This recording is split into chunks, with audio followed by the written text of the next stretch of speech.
My great fear as a kid was a fear of failing.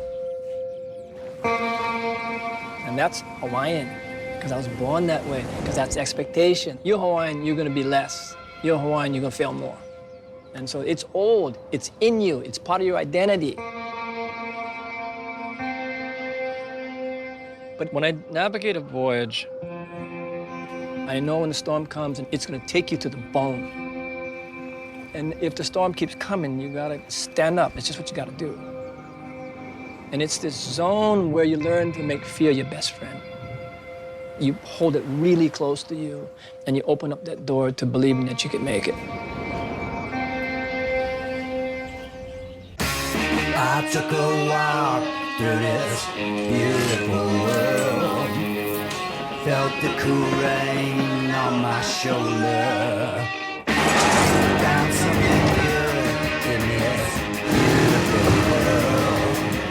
I felt the rain getting colder. Sha-la-la-la-la, sha-la-la-la-la, sha-la-la-la-la, sha-la-la-la-la.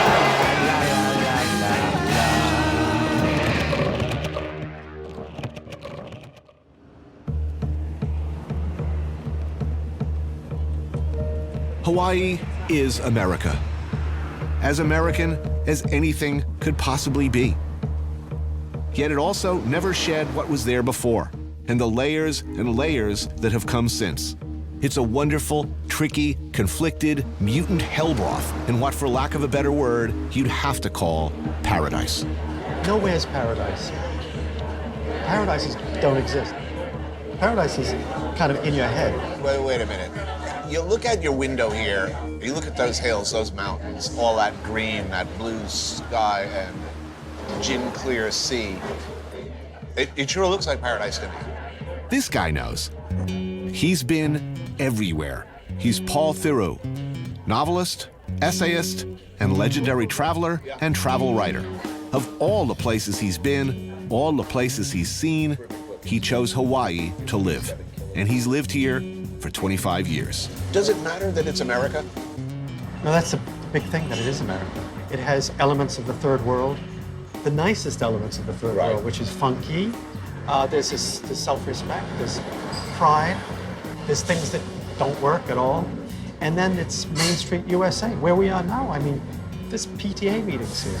They get together and watch the Super Bowl. And it's the most Main Street USA, or as much as you will find. Town is a neighborhood spot in Honolulu's Kaimuki district. And as Hawaii is the only state in the union that allows dayboat fishermen to sell directly to restaurants, the pan-roasted mahi-mahi is pretty damn good. It's not a particularly welcoming or friendly part of the world, contrary to the sort of the Aloha myth. No, that's right, that's right. But no island is. Nantucket isn't. The Isle of Wight isn't. Name an island. They want foreigners in Corsica.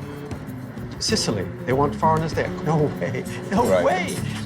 Did anyone ever come to an island with a good intention? People. No, never in the history of the world. Best case scenario, bring syphilis. Yeah.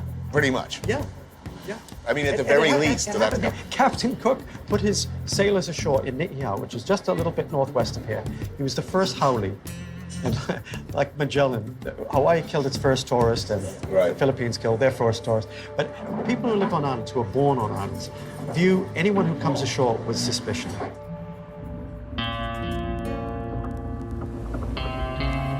Well, to go back to what defines a Hawaiian, maybe we should go back in our imaginations to, could have been 2,000 years ago. The Tahitians had this voyaging canoe. Way before any other culture on the planet was exploring the deep seas. Somehow gets here, someplace in the South Pacific, single most isolated archipelago on the planet. Fast forward to Captain Cook and his identification of native Hawaiians, you get a glimpse of these are very productive people. They were industrious, they were healthy, strong, they had time for the arts. That was a large population, more than half of what we have in Hawaii today, fully sustainable because there was no other choice. So over time, the native Hawaiian population goes to 22,000. It's the same story. introduced disease, inability to deal with it, people die. 1926, the public school system would outlaw language and the practice of culture in public schools. So the road to extinction is being well paved. Between Captain Cook's arrival in 1778 and today, disease wiped out most of the population. Missionaries came, a booming sugar and pineapple plantation industry, an influx of immigrants from Japan, Okinawa, China, and the Philippines. There was the overthrow of Queen Liliuokalani and the U.S. takeover of the Hawaiian government. World War II, and finally, statehood.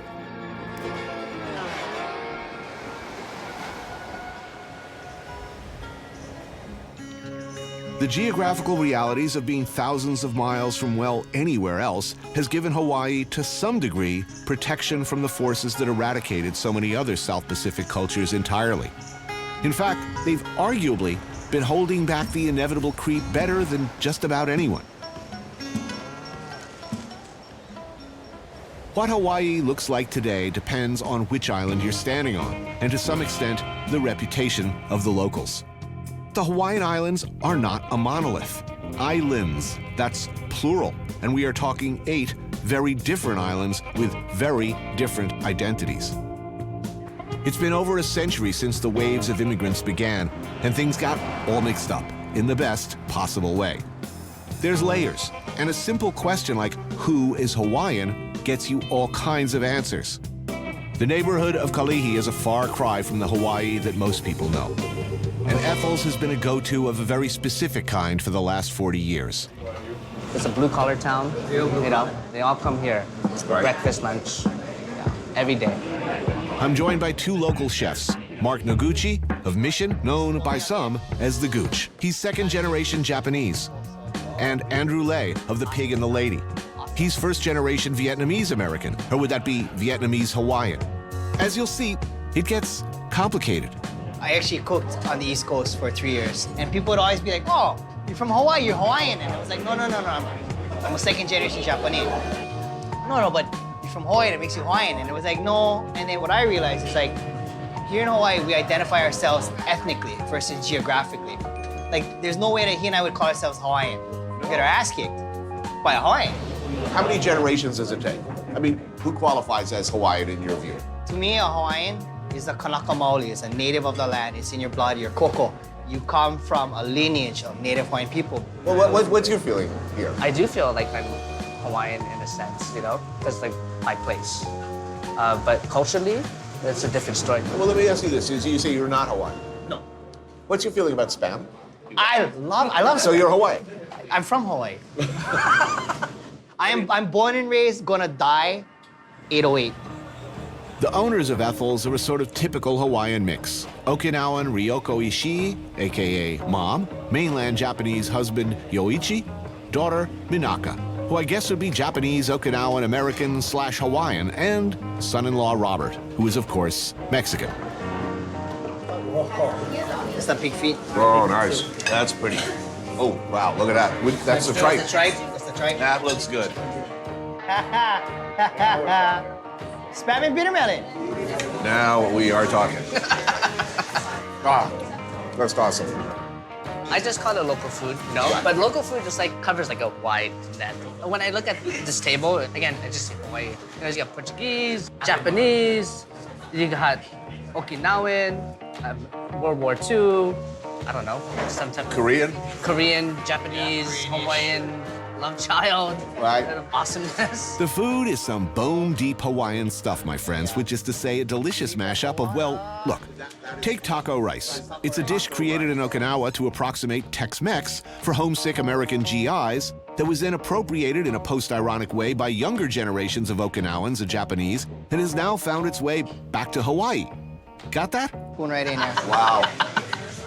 Identifying and seeing my best friends who are native Hawaiian helped me to realize the pride of being from Hawaii, understanding the Hawaiian culture, living it, but also being very proud of being Japanese. There's still a movement to a sovereign. There's a very strong sovereignty movement. So if fighting broke out in the streets, which side are you on? I'm getting tear gas. You're getting tear gas. You don't even have to think about that. You But you know what's funny? What I always joke about is like, if like the nation of Hawaii took it back, right, and ousted Uncle Sam, my whole thing, and they was like, no, Hawaii is for Native Hawaiians only now. I'm like, hey, everybody needs a cook. Like, I'm a cook. I have worth.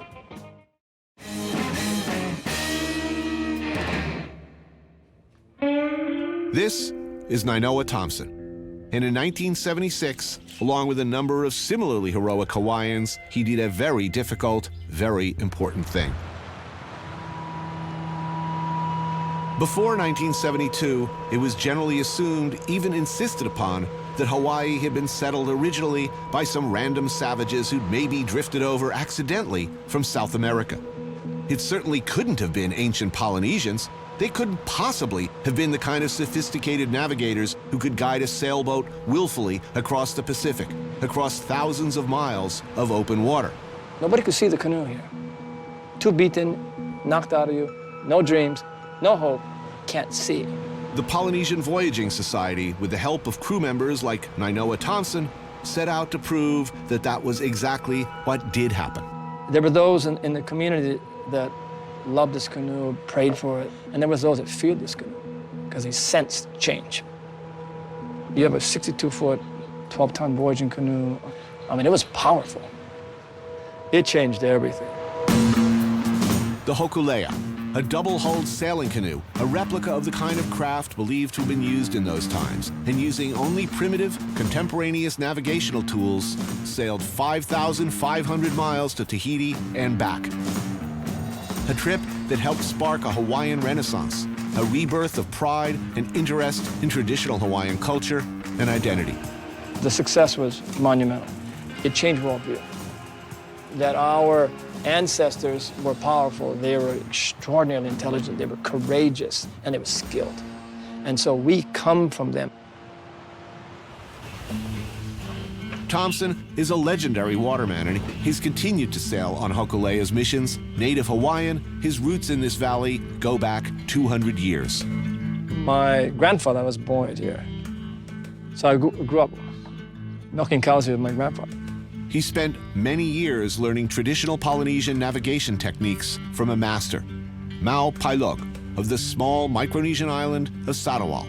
This is a man that was chosen by his grandfather. At 1 year old, he was put into taipo to be trained in learning the wind and the water. And at 5 years old, he was sailing with his grandfather.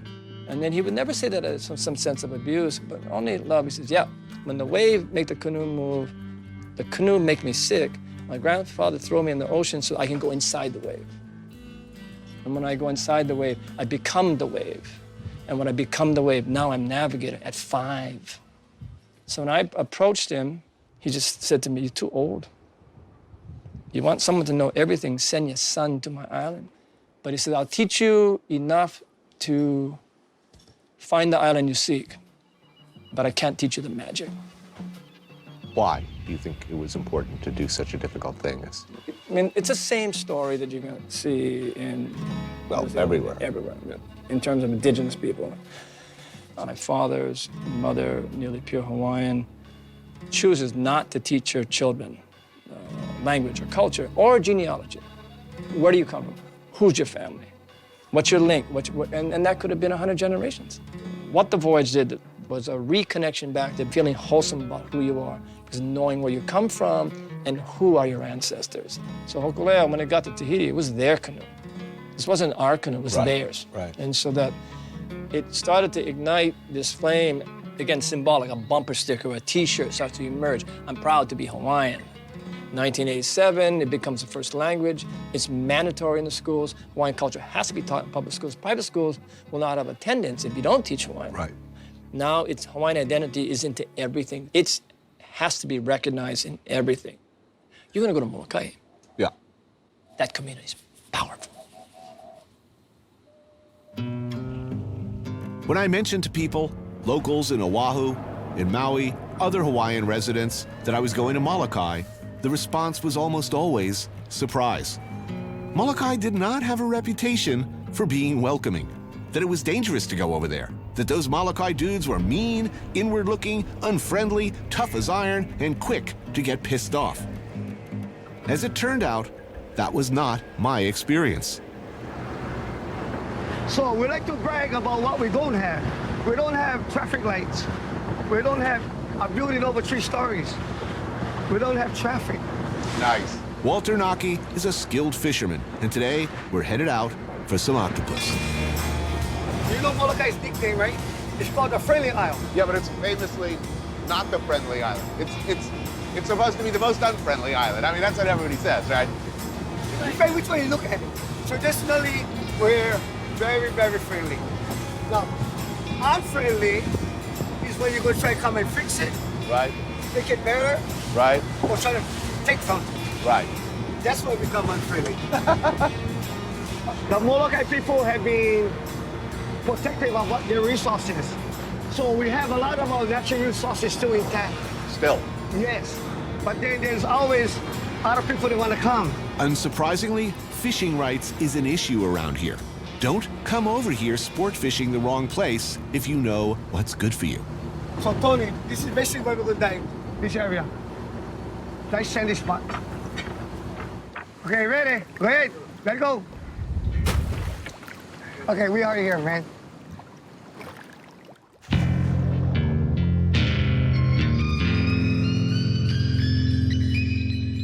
When we get into the octopus, we're gonna coach him out of his hole. So when you stick the spear in there, you're gonna make him feel he's not safe no more. When he comes running out there, you wanna stick him with a spear. Final step. Stun the struggling creature with a sharp blow from a mallet. Or if you want to go old school, bite him right in the brain. In my case, it took repeated crunching to locate the apparently chiclet-sized organ. It's gonna come to you. Take your time. This one died, eventually, as likely by exhaustion as anything else, I suspect. Yo, hero today.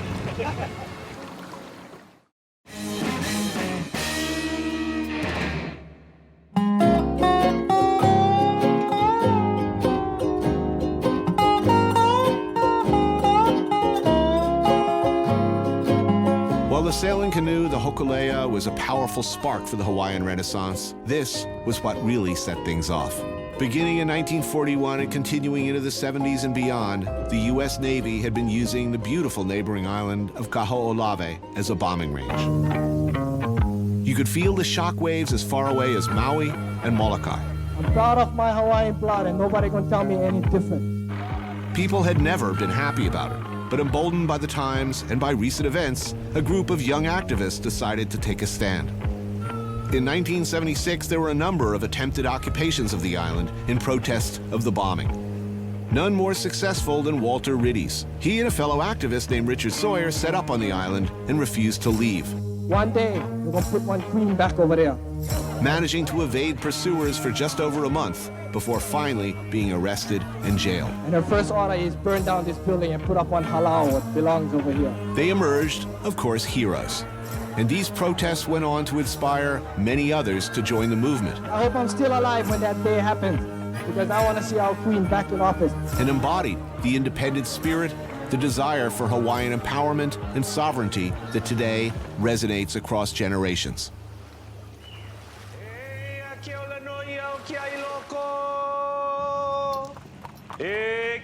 Welcome to what is supposedly the most unwelcoming place in Hawaii.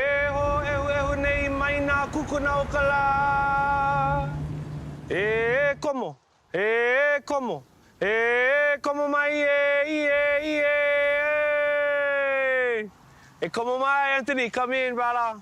Come into Kaimuki. My name is Hano. Thank you so much. Nice to meet Thank you. Please come inside. Hello? Hi. Aloha. This is Keawanui Fish Pond, a shared community space with a sacred history. Hano is the caretaker of the fish pond. He's a local community leader here on Molokai. Also here is the famous Walter Riddy. Everybody knows how valuable all of this stuff is because we can see what happened to the rest of the islands. So essentially an old school fish farm, 800 years old. 800 years old. Modernizing one old idea. And an ancient idea is as simple as feeding your community.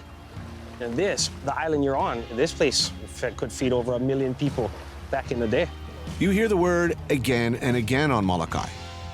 Aina, which means land and translates to that which feeds you. Springs, mountains, rivers. These lands, these fish ponds were managed by their ancestors as a sacred trust. Here where fresh water from the mountains and fast-moving ocean waters met. Early, sustainable, clean fish farms. Something in modern times we're still struggling to figure out. Because you heard what people think about us. But the true story is that we have a place of abundance and we try to protect it. We're trying to protect all of these things that we've been able to protect for the last 30 years, and it's getting harder and harder. Every single one of these Hawaiians over here get enough evidence that the state of Hawaii, the Department of Land and Natural Resources have done a terrible job. We're not even looking for blame. We're actually looking for an agreement that from today, Right. we all gonna be pono. We're all gonna be righteous. We're all gonna be good. Our planet is in such bad shape that being environmental, being green is trending. And that's where the Hawaiians have always been. So, who gets to be Hawaiian? This is the question. Who is Hawaiian? Hawaiian is a nationality, bro. You could be Hawaiian. Really? They Come made on. they made us Don't say- ship me now. Yeah, I have to be Hawaiian is born our here. blood. Come on, this is a different story. I can give you the best explanation. Because you cannot be our blood. Our blood is Kanaka. You cannot be Kanaka. Hawaiian is our nationality, and you can pledge for be that. You see this what we're standing on? Our Aina. It matters so much that if you love this place and you don't want to develop it, destroy it, abuse it, we are on the same team. Yeah. If you eyeing this place and its resources as a money-making vehicle for yourself, we enemies, right? And it doesn't matter what race, religion, what sex you. If you love this place and you can malama our Aina the way we love it and our ancestors loved it, oh, we can be more than friends, but we can be family. I'm gonna aloha you. You know? True law. Beautifully played, man. Wow. That's it. Right on, bro. It's a pretty impressive spread of food for such a supposedly surly group. Slow-roasted pig, grilled calafish, mullet cooked lavalu style. And of course, octopus, known as squid luau. Fresh poi, you gotta have it fresh, believe me, makes all the difference in the world. Freshwater snails called, I believe, hihivai, harvested from streams way up in the mountains. It's a bounty. The bounty. The bounty of our ocean and our mountain. It's a squid, octopus, the one you Oh, that's octopus. Oh, hey, well, You bit his eye. Right there, right there. I recognize you. Wahine ilikea ika poli o Molokai no ka heke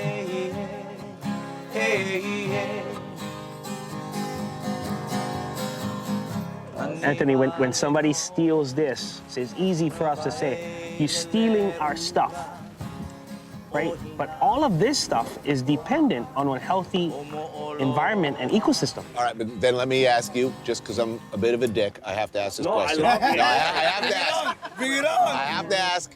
All right, so we have like 12 more beers, and I pull out some nice spam masubi.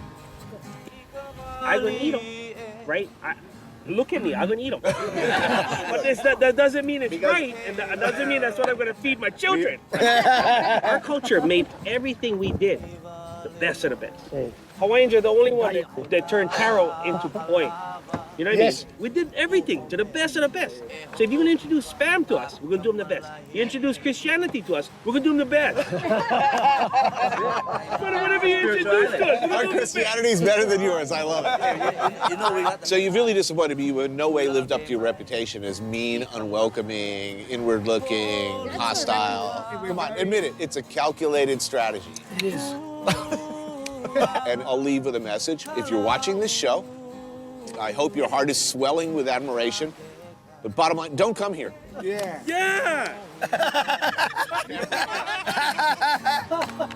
Wahine ilikea ika poli o Molokai no ka heke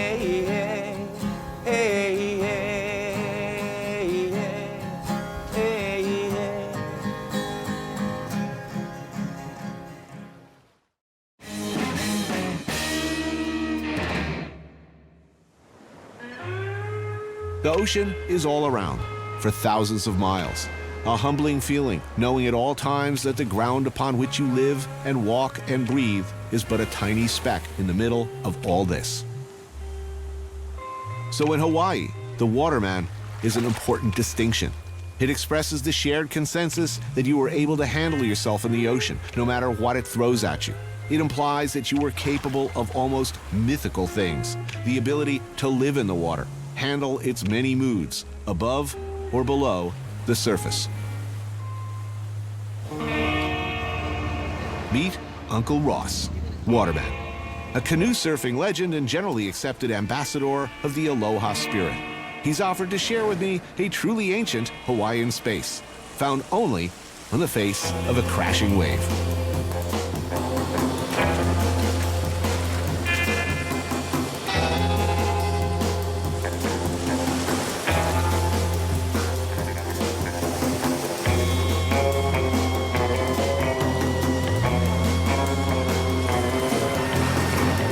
Surfing, a life connected to the ocean, and spending time with family and friends on the beach are some of the cornerstones of Hawaiian life. So this is our chef. This is Jason. How are you, man? And Tony, that's Keola. Hey, how are you? All right. You good? Yes, sir. Kalani, How do you do? How are you? Keave, What's going on? Hi. Megan. Hello. Those are my two daughters. And this is my wife, Alicia. Why, hello. Hi. Brendan, come say hi. Hey, Brendan. How are you? And Milton, this is Milton. Milton, good to meet you. So how does everybody know each other here? We live on an island. Everybody knows everybody. Okay, that's true. Why did I even ask? It's just the way you roll. I think I met Uncle Ross through the water. I mean, just surfing at Laniopoko, and then we became like family. Daughter. Yeah, he's like my dad, my ohana. Each and every weekend, Uncle Ross can be found here with his ohana, a Hawaiian word that describes an extended circle of family and close friends. Man, nice that we got lucky today. It's a beautiful day. Beautiful day. Yeah. Even when it's storming, it's nice on the beach. Yeah. Yeah.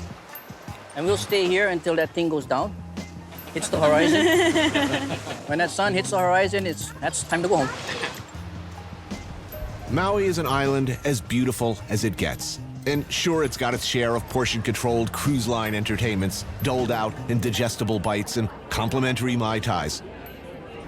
But you'll also find a sort of beloved indigenous institution like Tasty Crust, as local a place as you're likely to find. Daniel Ikika Ito will explain. This is a menu situation, or I can order for you if you trust me.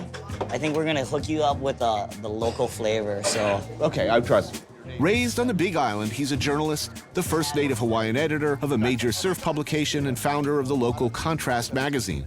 Local culture is very much so trying to point a finger at anybody coming in and go, hey, you're a haole, you don't belong. And therein kind of lies a little conflict you have being a modern day Hawaiian. And I still think that's something that we forget about these days is how educated and how accepting our kupuna, our ancestors were. It was always built on inclusivity, aloha. Aloha is giving without expecting anything in return. You got this Hawaiian culture that was a product of the Polynesians that populated the islands. Then you got this local culture that's a product of the plantation lifestyle. So the Japanese, the Chinese, the Koreans, the Filipinos, the Portuguese. If indeed all history can be explained by what's on your plate, this is a prime example. Behold, bitches, the plate lunch. The most identifiable and essential feature of the plate lunch is this: a big scoop or two of white rice and potato mac salad. There is nothing more Hawaiian. Served alongside a protein like chicken katsu, or this hamburger steak, a burger-like patty drowned in dark, sinister, sticky, shiny gravy. Or furikake ahi, seared ahi with nori and sesame seed. Oh my gosh, that looks beautiful. Oh yeah, that's gonna work. Oh. All right, let's just sit this right on top of the rice. Yeah. You want to get some mac salad too on there too. Gonna get that sinister gravy on. Oh, dude, look what we're eating. Okay, they may not be Hawaiian, but they are now. They are fundamentally local. I mean, this food, this most delicious, let's be honest, delicious. This is not healthy eating. And we're kind of paying the price for it right now. And the health of the state, which is terrible. As I take a bite of hamburger and brown but it's, gravy. like I said, it's just so good. If you really want to do Hawaii right, you got to give back. And that's a power that Hawaii and the Aina still has, is if you show aloha and you give without asking, the Aina is going to recognize it and it's going to shower its blessings upon you.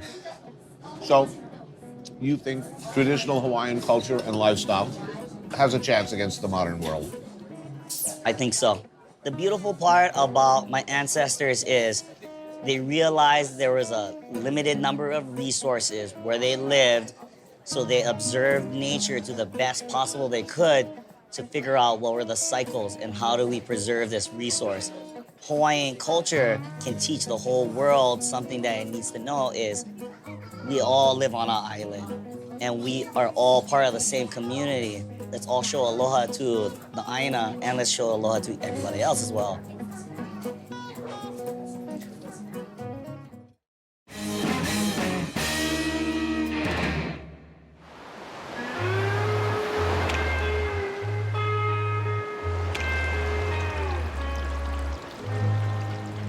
An extraordinary man lives in this house. Shep Gordon, longtime resident on Maui, legendary talent manager. Maybe you know some of the people whose careers he's looked after. Alice Cooper, Teddy Pendergrass, Luther Vandross, Blondie, Pink Floyd. He was years ahead of the chef explosion, shepherding Emerald through his early career. He's produced films, worked alongside great French chefs like Roger Verger, become close to His Holiness the Dalai Lama, basically done everything with everybody in every place. I first got here 40 years ago. I put one foot on the island. I knew I was living here the rest of my life. You ever look out there and it's wallpaper? Never, ever. I say it out loud every day. My first words in the morning are thank you, thank you, thank you, thank you, thank you, every day. Shep is famously one of the most generous and enthusiastic of hosts, a more stand-up, loyal guy you could barely imagine, and it's no wonder they called the documentary based on his life Supermensch. That's how he's known around the world. Here, he's known as that guy who throws great parties. Prep starts early.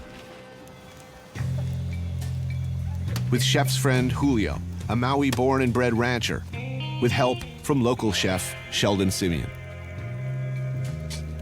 Middle of the night, and a traditional imu is dug, filled with lava rocks. The fire allowed to burn down to coals before the pig, wrapped in a combination of banana leaves and tea leaves, is dropped in. Okay, you guys ready for the unveiling? Here we go. All right. 12 hours later, you dig them up and, well, it's party time. So what you've been saying is you've been drinking steadily since 5 o'clock this morning. It didn't come out of my mouth. Okay. Behold the magnificence. Okay, take this side off. It's a very important part of your childhood. Dun, dun, dun, dun, dun. Wow, look at that. You just lift those bones out by hand. Yep. Right? Chef, you ready? Take the rock. Oh, you just dump them into a bucket? Awesome. Wow. Wow, that's pretty much the way I want to end up. Just be able to pour me right into a pot. There's lots to do, and everyone pitches in to help. It's an extended all-day affair of prepping, chopping, dicing, slicing, mixing. And of course, there's some sampling along the way, like this wild pig sausage that someone was nice enough to stop by with. Sheldon works up a potato mac salad. Not gonna do it? One more time. Okay, hit you one more time. Julio carves up some unicorn fish, which he caught himself earlier in the day. Chef Mark Tarbell stuffs a couple of fresh red snappers before throwing them in the oven. There's poi pounded fresh out back. And somewhere, pig's foot soup is happily bubbling away. Here, Charlie, chili pepper water. Chili pepper water. Wait a minute, why do I want to do this? There's chili pepper water, used for dipping or taken as an auxiliary shot for regularity or boner medicine or whatever. Oh yeah, there's also Spam noodles. There is no party without Spam. By dinner time, the beer, wine, and festive beverages have been flowing for hours. Also, moods have been adjusted in a completely natural way, indigenous to the islands, of course. How about Julio and the pigs? Yes. Oh, man. I've cooked a lot of things. I ain't never seen one poured into a pot neatly. That's what I love. This is what we do in the islands. That's what it's all about. And always bring the ohana, bring the family, bring the kids. You know, you rarely ever see a party where there aren't kids. Ohana means Family. Extended family. Extended family. Yeah, like you're now ohana to everybody here. Yeah. Ohana means if you're gonna be a family, we can borrow money from you. And as happens, I've come to find out, things end up in the most natural, just kind of happens way. Song and some dancing. Hano hano o kamanu Onu anu he aloha. This is Willie K, and that's his daughter, Lisette. And it's pretty damn captivating.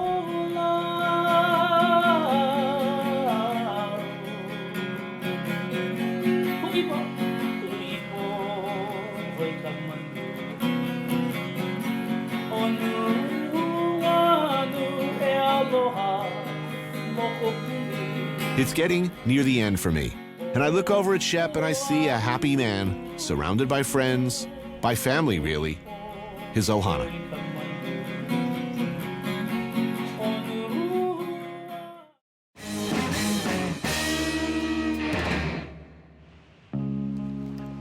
To be Hawaiian, to me, it needs to be some kind of sense of connection to place and some sense of responsibility for it.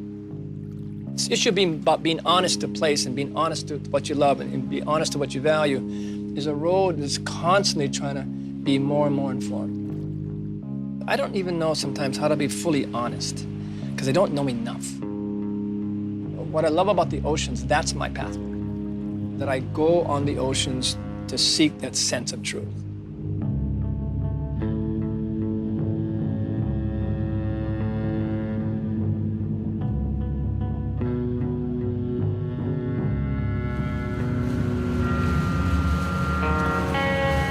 They said I could see whales, like close up. And I had reasons for optimism. All week I'd been staring out to sea, watching humpback whales leaping out of the ocean, spouting and frolicking. So are things compared to other parts of the world, our conservation efforts as far as marine mammals in general, but whales in particular, going well? Is this so? That's the one thing on the planet that is. They're talking about taking humpbacks off the endangered species list, but it's good to hear that they've recovered, but then it may make it easy to add to the whaling list again. It's mating season in Hawaii for the nearly 10,000 humpback whales that migrate down from southeast Alaska each year. Dr. Joe Mobley of the University of Hawaii has dedicated his career to studying these whales. Yeah, I guess the song is supposed to be like the most complex display in the animal kingdom. When you're close to a singer, you can actually feel it through your whole body. It's like 185 dB, really loud. Wow.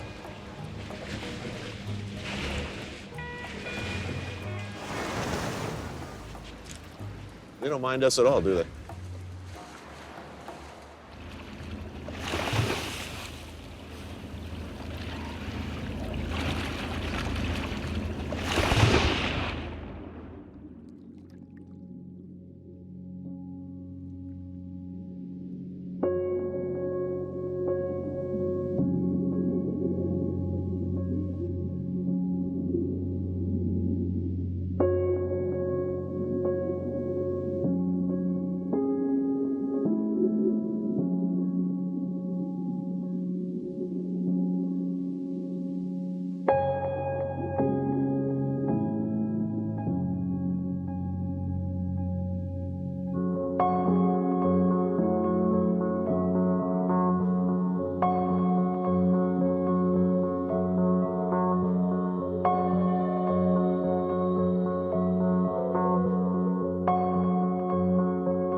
We got it.